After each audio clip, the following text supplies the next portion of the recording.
IVF మరియు IUI చికిత్సలు ఏమిటి? అవి ఎప్పుడు చేస్తారు? గర్భధారణ ఆలస్యం అవుతున్నప్పుడు ఎక్కువగా వినిపించే రెండు చికిత్సలు ఐయుఐ మరియు ఐవీఎఫ్. ఇవి నిజంగా ఏమిటో తెలుసా? మొదట ఐయుఐ ఇంట్రాయూటరైన్ ఇన్సెమినేషన్. ఈ పద్ధతిలో పురుషుడి వీర్యాన్ని శుభ్రపరచి అత్యంత ఆరోగ్యకరమైన స్పెర్మ్స్ను నేరుగా గర్భాశయంలోకి ప్రవేశపెడతారు.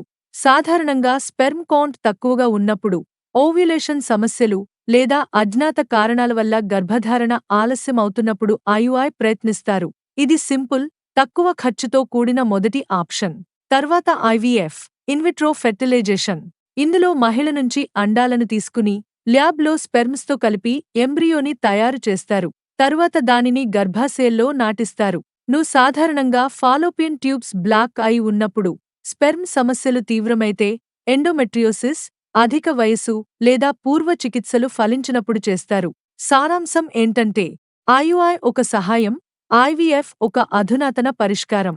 ఏ చికిత్స మీకు సరైనదో మాత్రం డాక్టర్ పరీక్షల తర్వాతే నిర్ణయిస్తారు.